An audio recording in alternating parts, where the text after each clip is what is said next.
Acho que o primeiro ponto é não chamar de proibição, né? Isso, eu acho Porque que é muito importante. se não é uma proibição, a coisa já fica mais leve. Então, às vezes, a gente faz a escolha exclusivamente pensando no imediato, mas a longo prazo isso pode repercutir e ter situações muito mais importantes e deletérias, inclusive para a sua saúde financeira. Alimentação saudável, que a gente descreveu bem aqui, né? Vai te ajudar a prevenir a doença renal crônica e tratar também.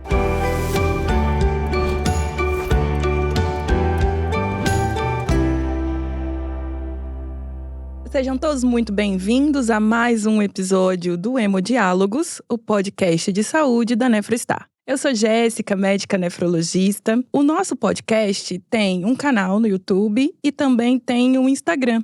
O Instagram, @Nefrostar, que vocês podem seguir. Tá tudo explicadinho aqui na nossa legenda. Nós temos episódios todas as quartas-feiras. Hoje, nós vamos falar de um tema muito importante e muito relevante, que é justamente a relação entre a nutrição e a doença renal crônica.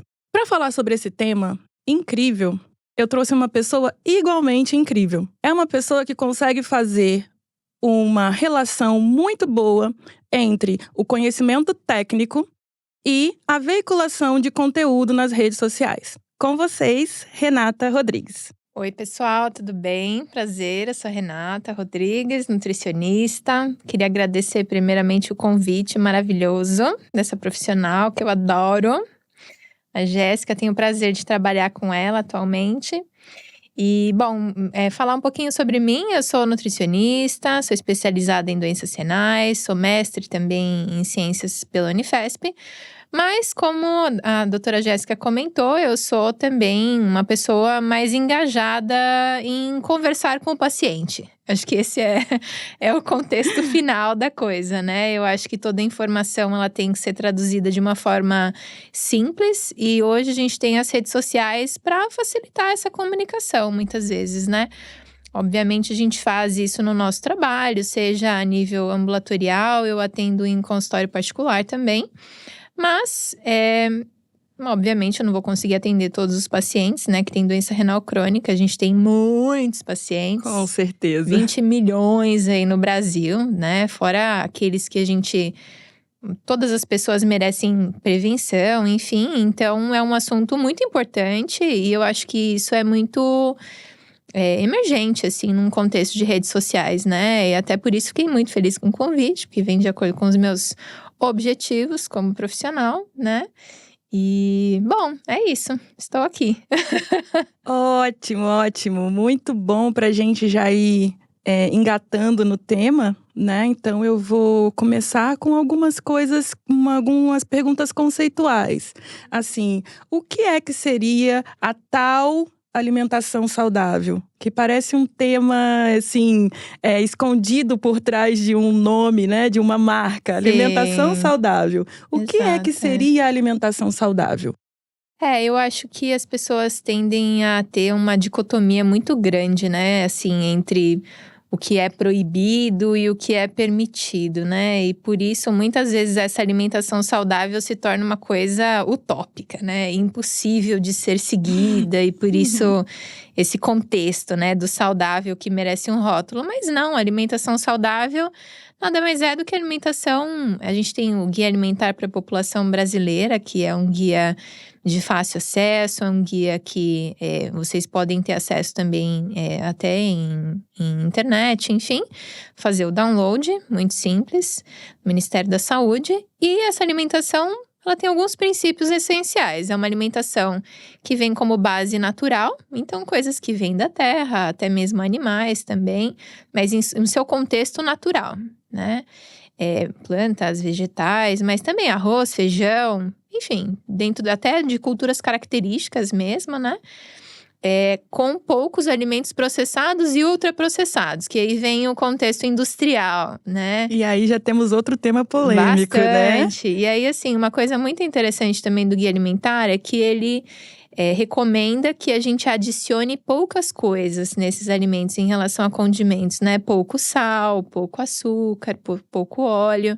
Então, esses são pilares de uma alimentação saudável. Sim. E ao seu ver, Renata, como seria uma alimentação saudável se a gente impactasse isso no conceito de prevenção e progressão de doença renal? Mesmo. Ah, isso é muito bom.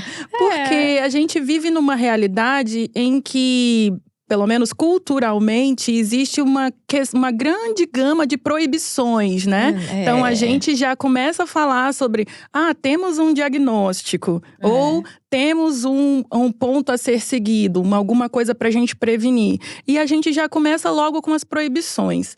Assim, essa relação, qual seria assim? Isso é uma coisa considerada saudável, essa relação cheia de proibições que a gente estabelece com a alimentação? Não, muito pelo contrário, né? Isso é o que faz a pessoa desenvolver várias questões mentais, assim, né? E até de conceitos confusos em relação à alimentação, e muitas vezes faz com que ela coma muito mais, exatamente porque aquela proibição gera culpa. Então, exemplo clássico: não posso comer açúcar, né? Até trouxe esse contexto da coisa saudável, né? Então, dentro da recomendação, né, da Organização Mundial da Saúde, é importante comer pouco açúcar, mas não proibição do açúcar. Sim. Só que essa veiculação da proibição muitas vezes desencadeia um comportamento de compulsão, uma coisa disfuncional, e que faz aquela pessoa comer demais aquele alimento, né? Então, já que eu não posso, né? Já que é proibido, já que é inflamatório, então vamos inflamar. Pois é. E daí não tem o equilíbrio. Eu acho que essa proibição gera um desequilíbrio que gera um problema, né? E aí esse problema, ele é tanto mental, emocional e biológico também, né? Desencadeia uma série de doenças, enfim. O que a gente observa, assim, no contexto do paciente renal crônico é que, raras exceções, eles não são apenas renais crônicos. Eles têm as outras doenças, as doenças de base, doenças que são adquiridas ao longo do percurso do tratamento da doença renal crônica, que a gente sabe que é uma doença que é dividida por estágios. Então, acaba que a gente pode passar anos acompanhando esse paciente, que não necessariamente nós estamos falando exclusivamente do paciente em diálise. A gente pode estar falando em qualquer um desses estágios, né, de doença. E é muito comum haver sobreposição de doenças. Sim. E, obviamente, com as ditas, né, entre aspas, proibições intrínsecas de cada uma delas. Como seria manobrar esse panorama, assim, né? Viver com essas restrições de várias doenças distintas dentro da mesma pessoa. Eu acho que o primeiro ponto é não chamar de proibição, né? Isso, eu acho que é muito importante. Porque se não é uma proibição, a coisa já fica mais leve. Com certeza. Né? Você já olha para aquilo de uma forma mais tranquila. Em especial considerando que vai ter um monte de doença junto. Sim. Pelo olhar do paciente, né? Que ele fica maluco. Com certeza. Todos nós ficaríamos, né? Exato, Se a gente para pra pensar assim, eu tenho isso, não posso comer aquilo. Mas aí, a outra coisa que eu poderia, eu também não posso, porque eu tenho a outra doença. Quer dizer, são muitas coisas acontecendo concomitantemente. Colocar tudo isso como proibição, aí o paciente te pergunta, eu vou comer vento? E ainda tem, talvez, restrição de água também. Então, por exemplo, tenho diabetes, não posso comer açúcar. Nem carboidrato, nem pão, nem arroz. Tenho doença renal crônica no tratamento conservador, no diabetes, não posso proteína. Meu potássio tá alto, também não posso fruta, verdura e legume. Meu fósforo tá alto, não posso industrializado. E começo a reter líquido, não posso tomar água. Fica muito difícil, né? Esse panorama. Outro dia, um paciente me falou sobre isso. Assim, doutora, tudo que é bom tem sódio, potássio e fósforo. Eu não posso nenhum desses. Aí eu fiquei assim… Mas aí entra no contexto da proibição, sabe? Exatamente. Será que, de fato, é tão proibido assim? E aí, né? assim, eu acho que, antes de mais nada, a gente deveria conversar sobre estágios de doença. Sim. Porque às vezes o paciente ele também já veste aquele personagem de eu sou renal crônico, eu não posso comer tal coisa. Mas às vezes é um paciente que está num estágio de doença muito precoce e que talvez não tivesse a necessidade de fazer tantas restrições alimentares.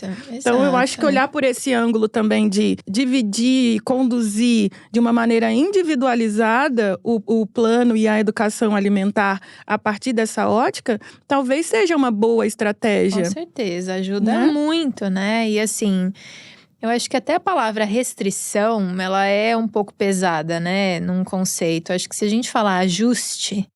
Ai, fica muito melhor, não né? É? E fica muito mais fácil de aderir. Alguns ajustes em relação a esse nutriente que está afetando a sua glicemia. Vamos fazer ajustes em relação ao potássio, né? Acho que a comunicação é muito importante.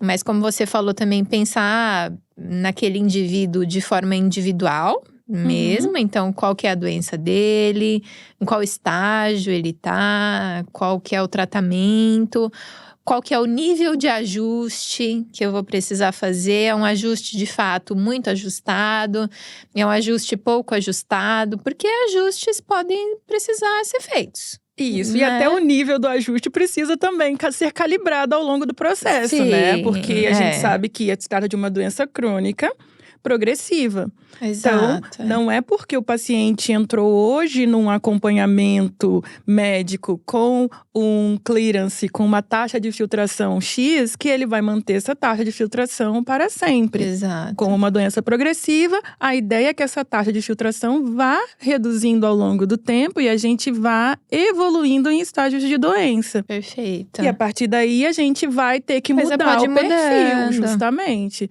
Mudar o perfil até do consumo de água, do consumo de sal. Tudo isso que são situações que a gente vai precisar reavaliar ao longo do tempo. Exato. E aí, assim, proibir… É proibido proibir. É proibido proibir. Gostei. É polêmico, né? Porque assim, eu acho que depende muito da abordagem do profissional, né? Acho que é interessante falar um pouco isso, de repente o paciente escutar, assim, né? Que tem aquele profissional que fala, não pode, pronto, né? E tem aquele profissional que fala, tá, vamos avaliar o quanto, né? Então, eu acho que…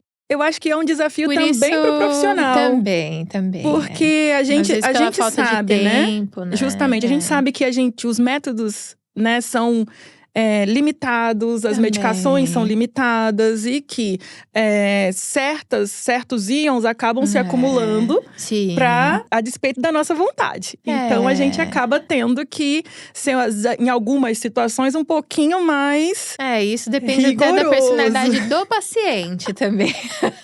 A gente precisa, às vezes ele entende pode um pouquinho, como pode muitão. Mas eu acho que a gente vai lá para aquele começo da disfuncionalidade, sabe? E na cabeça dele é difícil entender o que é pouco. Porque ele já tá…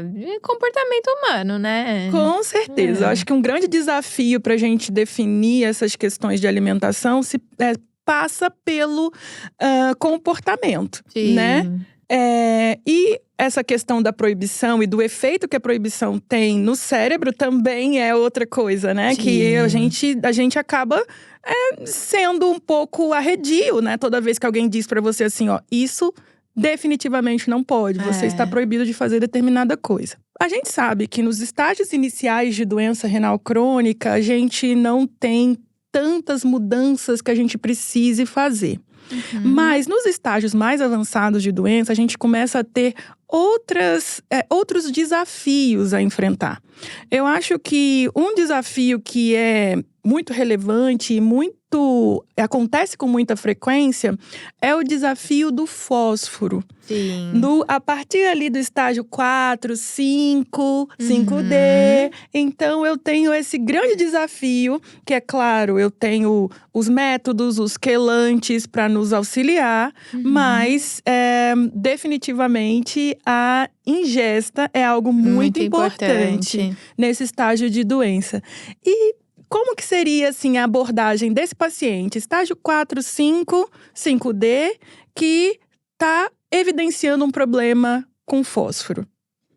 Depende, né? Assim, de forma geral, eu acho que algumas coisas dependem, né? Ai, essa é a palavra do dia, gente. Tudo depende. A verdade é bem essa. É claro que, como você falou, a medicação é bem importante, entender o caso, né? Muitas vezes a restrição por si só não é 100% efetiva, mas, como você comentou, de fato é muito importante, né? Até porque, em especial nos pacientes em diálise, tem esse acúmulo, não tem espaço para diálise tirar tudo, né? Uhum. Então, comer menos fósforo se torna essencial, né? E aí, dentro disso, o mais importante é a redução do consumo dos alimentos ultraprocessados. E que aí a gente volta no começo, né? Que a gente falou de alimentação saudável. Então, E de saber escolher também, né, o que vai comer. Porque às vezes a gente fala assim, olha, talvez você não possa comer isso, mas pode comer aquilo. Pode haver uma substituição, né? Então, às vezes a gente fica nessa do comer o que todo mundo come, mas às vezes nem o que todo mundo come não é saudável. Exato. Então, a gente tá vivendo essa ditadura da alimentação baseada em ultraprocessados. Exato. Que não é recomendado para ninguém, muito menos pro renal crônico. Perfeito, exato. Bom, eu vou finalizar o fósforo, mas eu vou aproveitar um outro gancho, só para não mudar muito. Claro! Que já vai tendo vários, né, insights, assim, mas… bom, então o fósforo, ele tá muito presente nos aditivos químicos, a base de fósforo, que tá presente nesses alimentos industrializados, muito processados, né? Por isso a gente chama de ultraprocessado, que é aquele alimento que não tem quase característica de alimento. É um produto alimentício, né? Que é o refrigerante, que é o macarrão instantâneo, o biscoito, né? Tem pouco ali de matriz de alimento mesmo. Salgadinho de milho é muito diferente de um milho. Sim. É muito diferente. Quase não tem milho nele, inclusive. Mas tem bastante aditivo de fósforo, né? Então, o simples fato de você migrar do salgadinho de milho para um chips de milho feito em casa, né? Assim, uma coisa mais natural, já vai ter uma redução do fósforo. Então, trazer o natural, versões naturais. Até, por exemplo, o hambúrguer, que todo mundo gosta. A melhor opção seria, ao invés de você ir numa loja de fast food, você fazer um hambúrguer em casa. Ah, mas eu quero comer na rua. Escolha um lugar mais natural possível, né? Então, essa troca já é muito eficaz em relação ao fósforo. E aí, uma coisa muito importante é o quelante de fósforo, né? Tomar ele junto com os alimentos que contêm fósforo. Aí as pessoas falam assim, então eu vou tomar bastante refrigerante à base de cola e vou tomar… Não. Ele serve para grudar no fósforo do nosso número 2 fonte de fósforo, que são os alimentos fontes de proteína também, né? Que aí são as carnes, leite… Ou seja, tem fósforos e fósforos, viu, gente? Exato, E até esse fósforo químico, ele é muito fácil de absorver ali no intestino, né? Então, por isso até o quelante, por mais que você tome junto, às vezes ele nem dá tempo de grudar ali, né? Só vai ajudar para ficar mais constipado, né? Isso é outra coisa também, né? Então, o número 2 são os alimentos de origem animal, que tem bastante fósforo também. A absorção também é um pouco maior.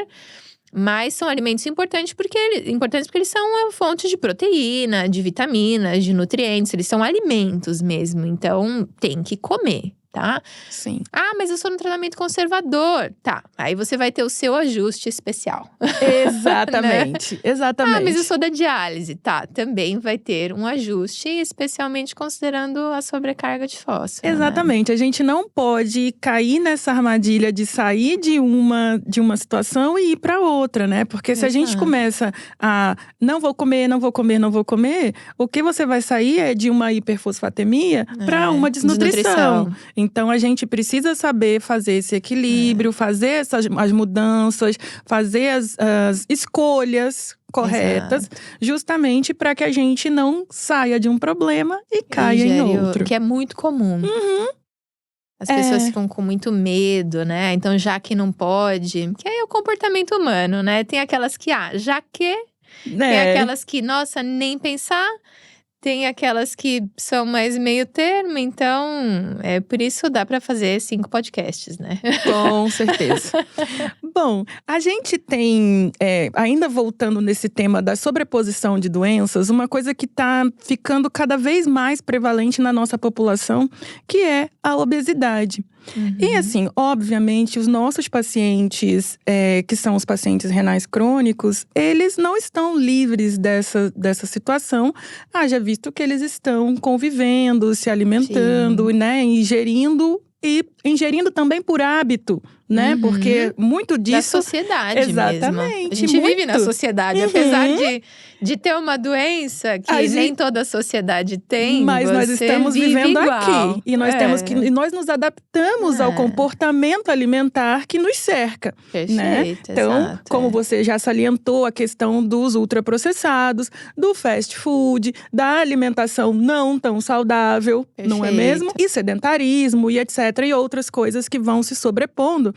A incidência de pessoas obesas tem aumentado muito, não só na hemodiálise, mas também no tratamento conservador, em etc., em vários outros estágios de doença. A relação DRC e obesidade, ela vai até para além disso, né? Sim, pode até ser uma relação de causa e efeito aí que é bem próxima. Mas assim, eu enxergo que é um grande desafio, né? Você ter o paciente obeso nos estágios finais de doença renal. Sim. Como abordar essa demanda, que é uma demanda crescente? De forma multiprofissional, sem sombra de dúvida, né? Então, precisa ter uma psicóloga. Eu acho muito importante para abordar essas questões comportamentais que a gente está levantando aqui, né? O que desencadeia comer excessivo daquela pessoa, né?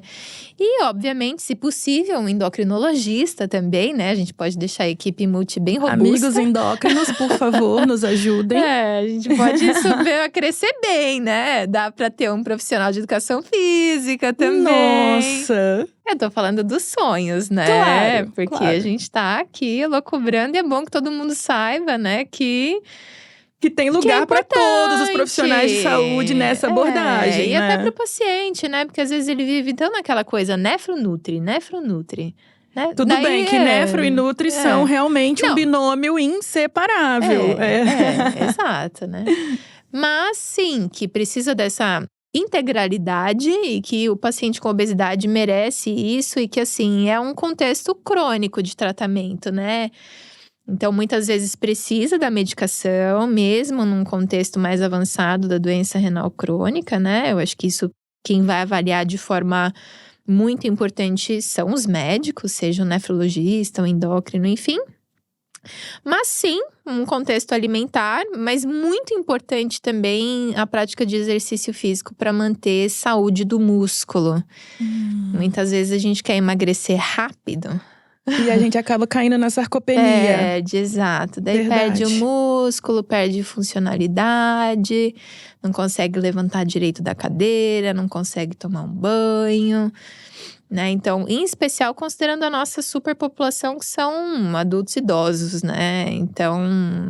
E diminuindo muito a qualidade de vida e aumentando o risco de outras comorbidades, né? Exato. Exatamente, né?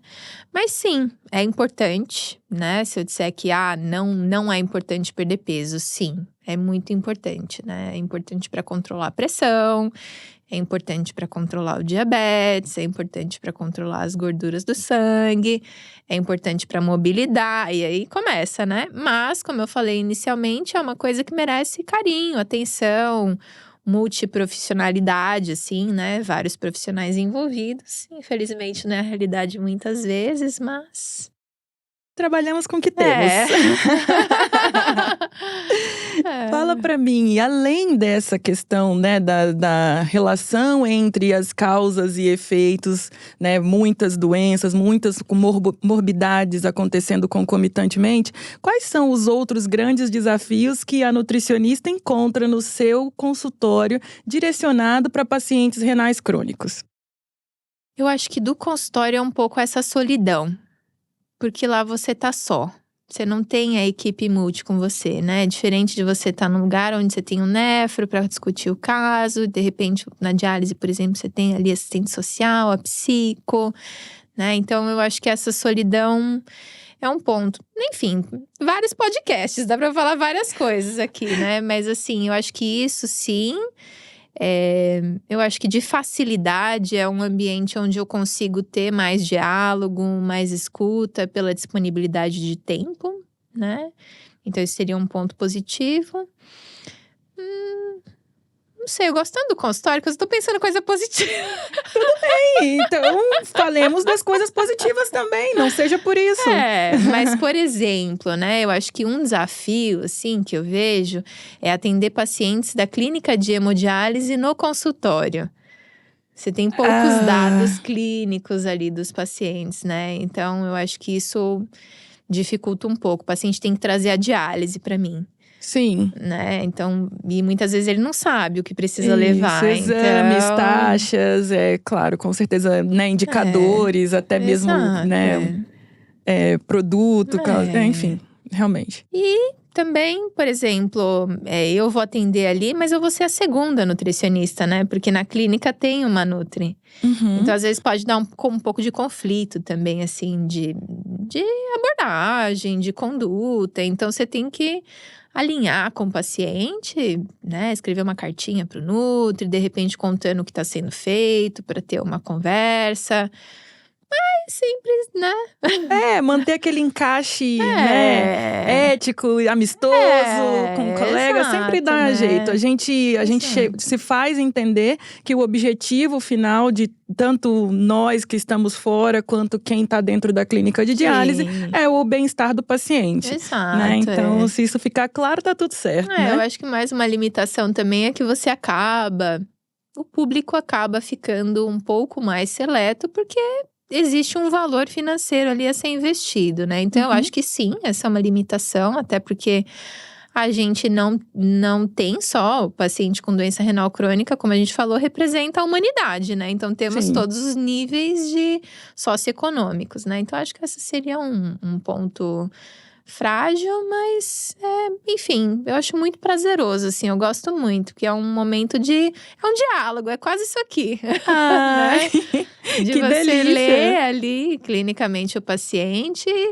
Me conta, o que você gosta de comer, né? O que a gente vai fazer aqui agora, se essa pergunta for direcionada a mim, não saímos daqui hoje. E você come bem, e ela cozinha muito bem, viu, gente? Ainda tem isso. Olha, então assim, analisando por essa perspectiva, você como uma nutri que tem a sua agenda, seus atendimentos principalmente voltados para o paciente renal crônico, e aonde é que surge o @cuidando-rim? Gente, o @cuidando-rim é dela. Fala pra gente sobre essa sua experiência como produtora de conteúdo e por que isso é tão importante. Assim, é claro que as redes sociais, elas trazem essa possibilidade da gente se posicionar como profissional, né? Então, eu tinha isso como base, mas ela surgiu mesmo quando eu entrei na nefrologia, assim, cuidando do rim, nasceu pra mim quando eu comecei a trabalhar com a nefrologia. Porque eu venho desse contexto de hospital-escola, né? Então, a gente não fica ali na sala de aula estudando. A gente estuda na raça. Exato. Atendendo o paciente. Então, aprendendo pelo trabalho. Exato. E até, assim, na época, as pessoas comentavam: nossa, mas você trabalha integral, né? Porque era de segunda a sexta, integral. E eu passava final de semana estudando. Só a mesma coisa, assim, você não enjoa? Gente, não tem como enjoar da nefrologia. E aí eu falava, não, porque cada paciente é muito único. Cada paciente que entra aqui é uma história completamente diferente. Assim, eu posso fazer um ambulatório de tratamento conservador toda segunda e quarta-feira, que sempre vai ser diferente, nunca vai ser igual. E aí isso me despertou essa vontade de trazer isso de forma mais ampla para as pessoas, né? Como trazer essa comunicação e como cada vez trazer isso de forma mais diversa, assim, né? Mas em especial também, com o tempo a gente vai vendo que as pessoas sofrem demais, sabe? Sem necessidade. Então, esse também foi uma outra coisa que me fez querer desmistificar coisas, né? Então, o quanto de fósforo tem nas cores. Coisas simples, que às vezes eu pensava, gente, mas as pessoas sabem isso. Eu não vou ficar falando. Não sabem! Não sabem. Assim, ou elas até sabem, mas de repente vem um reforço positivo, né? Sim. De uma pessoa Às que vezes vem não e custa. confirma. Que é isso mesmo. né? O fósforo tá nos ultraprocessados, Não né? pode. Né? Vamos reduzir, né? Enfim, então teve esse contexto e eu acho que tem um desafio meu comigo mesma também, né? Apesar de ter trabalhado muito tempo em frente à câmera, eu tinha um outro trabalho na câmera, né? Eu trabalhava pouco com voz. Isso. Então, e eu sou uma pessoa que sou movida a desafios, então… Adoro. Então, para mim é muito desafiador me ver ali num contexto diferente, me desafiar a conversar com aquela pessoa que eu não tô nem vendo. Uhum. Porque rede social é assim, né? Então, enfim, Sim, multifacetada. E assim, o que eu enxergo, que inclusive o Cuidando do Rim é um arroba que eu recomendo para os meus pacientes também. É porque, assim, mesmo antes de nós termos intimidade, etc., porque é um lugar onde há democratização do conhecimento. Então, assim, não é um lugar onde a gente ele vai precisar de muito arsenal para conseguir acompanhar, sabe? Então, assim, independente de qual contexto meu paciente esteja, para ele entender o que é que o carboidrato, a proteína, o que ela faz dentro de você, de uma forma em que ele entenda e naturalmente ele passe a aderir mais às mudanças que a gente precisa fazer ao longo do tratamento. Exato. Sabe? Então, assim, é uma ferramenta, inclusive, que eu fico uso. muito emocionada, assim, porque é muito legal a gente ver que uma coisa que a gente idealizou, assim, tem essa dimensão de fato, né? E tem aquela dimensão que você tinha como expectativa, né? Será que eu vou conseguir isso? E aí, de repente, você vê alguém de fora que você admira, dizendo que é isso mesmo, né? Pode saber que você já conseguiu, tá? Já tem um alcance muito bom e não é à toa. Tá? Não é assim um alcance fantasioso, é um alcance que acontece a partir do conhecimento. Então, temos embasamento, tem conhecimento, tem uma fala que é fácil de interpretar. Isso também é muito importante, né? A gente traduzir do mediquês para o português, para que o nosso paciente também… ninguém vai aderir àquilo que não entende. Então, é muito importante se fazer entender para todas as populações. E agora nós chegamos numa parte muito importante. A parte que são as perguntas do nosso público para nossa Nutri maravilhosa. A primeira pergunta é: como controlar o fósforo? Da Mariana. Bom, acho que a gente falou sobre isso já, né? E eu acho que faltou uma coisa muito importante de falar, que é um super mito, assim, eu acho que esclarecer, né? Que feijão aumenta fósforo. Coma um feijão, gente. Pode comer. Então, assim, como a gente comentou, número 1, ultraprocessados. Reduzir o consumo de ultraprocessados. Aí eu consigo não comer ultraprocessados. Muito bom. Não coma ultraprocessados. Aí eu consigo reduzir bastante. Ótimo também, tá? Número 2, adequar os alimentos fontes de proteína animal, em especial, que eles são aqueles que vão ter mais absorção do fósforo. E faltou 3, que são os alimentos fontes, os vegetais, né? Que também são fontes proteicas, porque a proteína está ligada no fósforo. Por isso, de forma geral, os alimentos fontes de proteína têm mais fósforo, né? Só que os vegetais, então, castanha, feijão, amendoim, grão de bico, lentilha…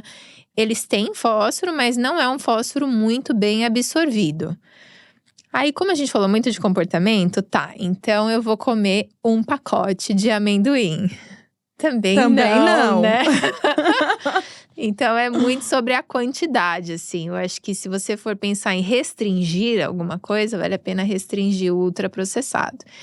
E, né, acreditar muito na sua equipe também, porque vai precisar muitas vezes de um ajuste de medicamentos. Se você faz diálise, é importante ver a adequação da diálise também, né? Enfim, um contexto geral. Ok. A pergunta número 2, que é da Jaciara, é uma pergunta polêmica, tá? Muito bom, eu gosto. Aham. Por que a suplementação para pessoas com doença renal é banida? Eu vou banida? responder primeiramente com uma pergunta. Por que a suplementação para a população geral é tão não banida? Tão valorizada, Tão não é mesmo? valorizada, né? Eu acho que é aí que quebra um pouco a necessidade de você se sentir inclusa em uma população que usa tanto a suplementação, né? Na verdade, o que a gente faz na doença renal crônica é, de fato, avaliar a necessidade. Isso deveria ser feito em todo mundo. Para todo mundo. Pronto. Então, não é banida. A gente só precisa saber se precisa, Muito bem. né? Gostei. Me senti muito respondida. Jaciara, depois nos diga. Bom, terceira pergunta é da Marisete e é: nasci com um rim. Tenho que ter restrição de comida? Aí eu acho que entra um contexto da alimentação saudável que a gente comentou, né? Então, uma alimentação saudável, equilibrada, né? Sem grandes restrições. A gente comentou no começo, né? O ajuste muito ajustado e o ajuste pouco ajustado. Então, vai ser um ajuste pouco ajustado. Porque teu rim, muito provavelmente, né? Entra um pouco a resposta depende, né? Então, essa palavra é maravilhosa. então, quanto o seu rim funciona, o quanto ele consegue jogar fora, né? As coisas, o quanto, até o porquê desse rim único também. Então, tem que fazer uma análise, obviamente refinar, né? A alimentação para o seu caso. Mas considerando que, por exemplo, você tenha nascido, no caso, né, com rim único e que ele tem uma função renal boa, é alimentação saudável, prática de exercício físico, né? Não ter diabetes, não desenvolver pressão alta, cuidar do peso também, um bom estilo né? de vida, Estilo né? de vida, exato. Justamente. Cabe muito bem nessa colocação. Mas se a função renal tá boa, tem que comer potássio, tá? Por favor, né? Porque potássio protege o rim. A gente já teve algumas experiências nesse sentido, né? Ai, tem que restringir potássio? Gente, depende. Nesse assim, caso, por exemplo, né, de ter uma função renal ok, não. Exato. Tem que comer potássio. Perfeito, tem que comer. Ok. Nossa quarta pergunta foi feita pela Cirlei, que pergunta se carambola pode na doença renal? Essa é bem legal. Porque assim, se a gente for falar de proibição, sim. Então, eu acho que é a única coisa que cabe, né? A palavra proibição. Na proibição, A carambola ela tem uma toxina que quando você não consegue jogar fora, né, pelo rim, porque perdeu função renal, ela não é depurada, essa toxina fica no seu corpo e ela é neurotóxica, né? Mas também tem um excesso de oxalato ali que pode fazer mal pro rim, enfim. Então, pode levar o paciente a óbito, né? A depender situações do estágio, bem graves. Do estágio da função renal, potencialmente o número de carambolas também, né? Então, e tem uma fruta também que foi descoberta da mesma forma, né? É até interessante como… De uma forma não legal. Depois eu vou falar como que descobriram a carambola sendo nefrotóxica. Isso eu acho muito interessante, né? Mas que é o biribiri, que é da família da carambola também, que pode ser, o nome é biribiri, azedinha, bilimbi também, nomes, enfim, de cada local aí do Brasil. Não é muito conhecida, mas se você se você tem doença renal crônica e você vê uma fruta que é meio estreladinha, não coma. Não coma. Gente, olha, a gente falou aqui, passamos todo esse tempo falando não uma proibição, mas a carambola é o parêntese, a exceção em relação a essa regra. Ela é proibida. E aí assim, essa paciente que tem, por exemplo, uma função renal boa, né? Desse rim único. Será que ela vai passar mal com essa carambola? É difícil, né? Mas é melhor não arriscar.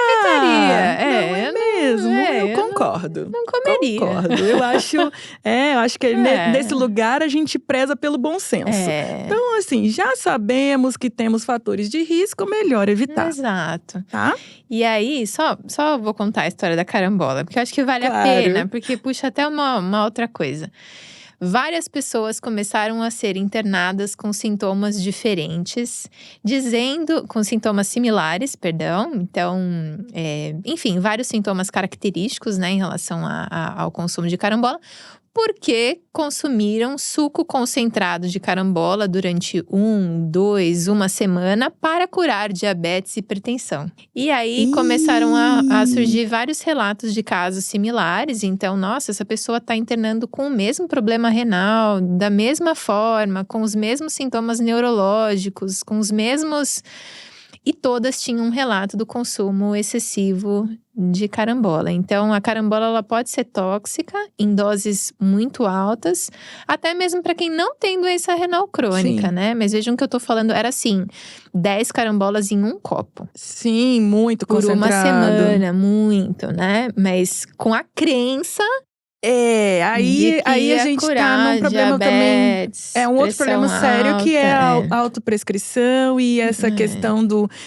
porque a gente acha que é fito, né? Fitoterápico, é natural. Não tem nenhuma outra repercussão, que não é verdade. Exato, exatamente. Né? A gente precisa ter cuidado, né, com o que entra pela nossa boca, porque muito da nossa saúde depende disso. Exato. Né? Então, quando a gente fala de escolhas, é justamente nesse lugar, né? Da gente saber escolher. Tudo em excesso. Não é? Aí. Você vê, até uma fruta em excesso pode te internar, né? Justamente. A gente tem mais uma pergunta, que é a pergunta da Mari, que é: como se alimentar bem se eu não posso gastar muito? Então, assim, de fato, se a gente for comparar o preço de um macarrão instantâneo, né, com um macarrão tradicional, é muito mais barato você produzir esse tipo de produto alimentício muitas vezes para a indústria, que produz em massa e tal. Então, sim, existe uma divergência ali de valores, né? Mas a gente pode, por exemplo, num contexto de alimentação saudável, que a gente falou que é uma coisa simples, né?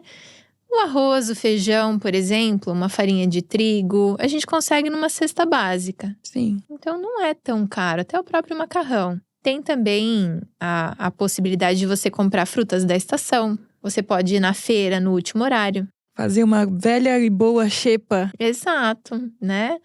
Além de pegar as frutas da estação, você pega elas com preço melhor. Então, até mesmo para pessoas com uma condição socioeconômica, que aí eu tô dando exemplos assim, para aquelas pessoas realmente… Em vulnerabilidade. Em vulnerabilidade, né? Que aí é pro extremo. Agora, num contexto de classe média, eu acho que é muito mais… você tirar um pouco o mito, assim, né? De que é caro.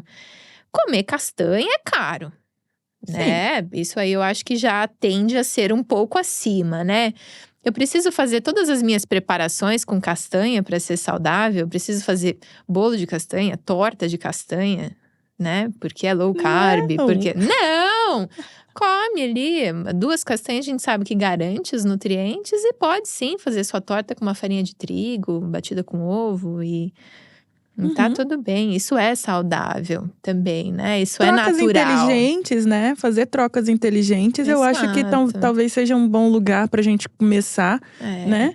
E cozinhar mais também, né? Cozinhar mais, eu acho que isso… Fica muito barato, né? Muito mais do que você pedir Com certeza. pelo aplicativo. Com certeza. Né? E a gente tem que ter muito cuidado com essas escolhas que a gente pensa exclusivamente no financeiro.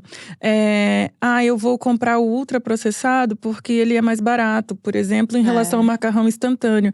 Mas a minha avó já dizia um negócio que é: o barato sai cara. É, isso que eu pensei, exatamente. Então, às vezes, a gente faz a escolha exclusivamente pensando no imediato, é tantos centavos. Exato. Mas, a longo prazo, isso pode repercutir e ter situações muito mais importantes e deletérias, inclusive para a sua saúde financeira. Exato, exatamente, né?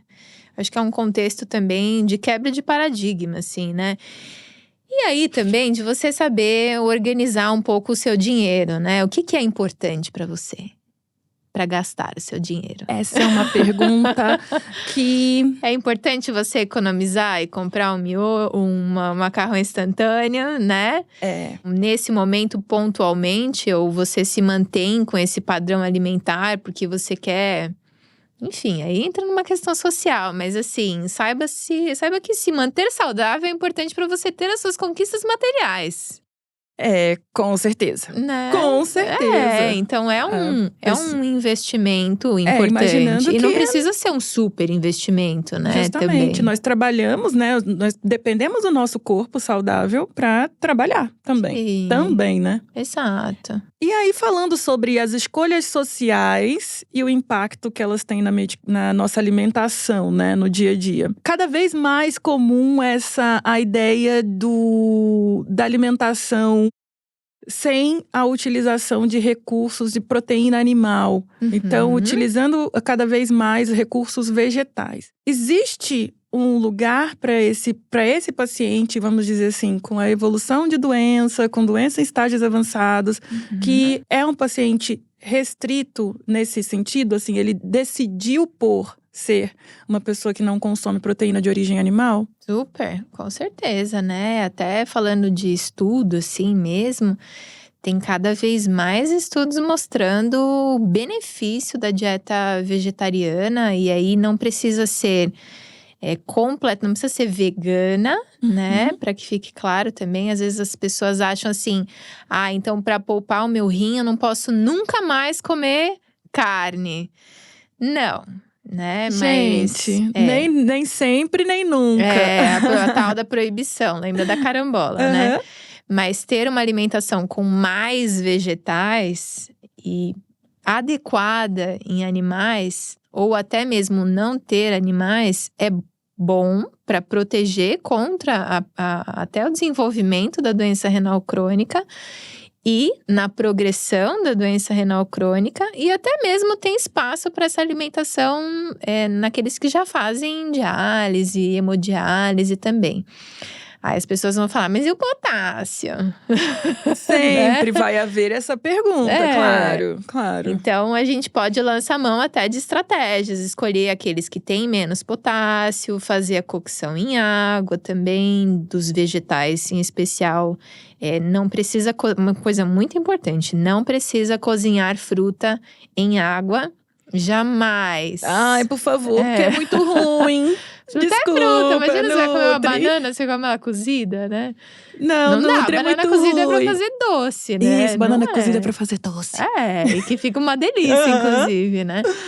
Mas cozinhar os vegetais em água, descartar a água, né? Não fazer uso de sal light, por exemplo, que tem muito potássio. Né, gente? E os alimentos industrializados, ultraprocessados, também têm aditivos à base de potássio. Então, né, eu acho que ter uma alimentação realmente, né, à base de vegetais, é também reduzir o consumo de ultraprocessados. E aí, eu acho que, além de ter espaço para essa alimentação, é muito importante a gente pensar, vegetal faz bem, então eu vou comprar um nuggets.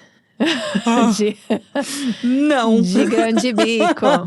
Não. É ultraprocessado. Faça igual. em casa, né? Melhor, é mais importante fazer em casa. Nunca mais vou comer aquele. Não, pode comer, mas sim, é melhor você fazer uma alimentação mais caseira. Vai ficar mais barato. Você vai conseguir colocar menos sal também. Sim, consegue controlar, né? Até isso. Não vai colocar muito alimento, muito tempero ali, né? Químico, enfim. Coloca tempero natural né? E sim, tem espaço. Eu acho que essa escolha do vegetarianismo, do veganismo, ela tem que vir muito do paciente também, porque é um estilo de vida até. Exatamente. Então, a gente não pode impor, né? A menos que de fato seja muito importante. Às vezes, ali numa ureia muito alta, num tratamento conservador, acaba ajudando, né? Então, às vezes pode ser indicado, mas eu acho que o paciente tem que ser protagonista Sim. na escolha. E individualizar sempre, né? Exato. Eu acho que é um pontapé pra gente começar um tratamento, um acompanhamento nutricional com o objetivo de postergar o máximo aí que a gente puder o nosso tratamento conservador e garantir a qualidade de vida desse paciente quando ele já entrou no método de substituição. Sim. Eu acho que individualizar é sempre uma boa alternativa. A melhor, sempre que possível. É isso. Gente, foi um prazer inenarrável receber essa maravilhosa… Assim, assunto não falta, né? Pra nós irmos aí indefinidamente. Mas a gente não precisa se acanhar. Você vai voltar aqui várias vezes pra gente trazer temas polêmicos, como esses e até outros. Que a gente ainda tem muita coisa pra conversar, porque a gente sabe que essa dupla dinâmica aqui da nefrologia e nutrição é uma dupla que dá certo, que funciona muito bem e que é imprescindível pra gente garantir qualidade de cuidado pros nossos pacientes. Perfeito. Certo? Muito então, obrigada. Sinta-se muito, muito convidada, tá? Será sempre muito bem recebido. Você está convidadíssima para o seu retorno. Eu que agradeço. E quero te dar parabéns, porque você é uma médica maravilhosa. Mas eu amei conhecer esse lado da Jéssica. Que na verdade não é um lado. Você é assim, super comunicativa. Eu acho que você tá no lugar certo. É isso mesmo. Esse paciente só tem a ganhar. Muito bom. Agradeço. E eu acho que sim, eu acho que a gente precisa democratizar o acesso a uma informação de qualidade.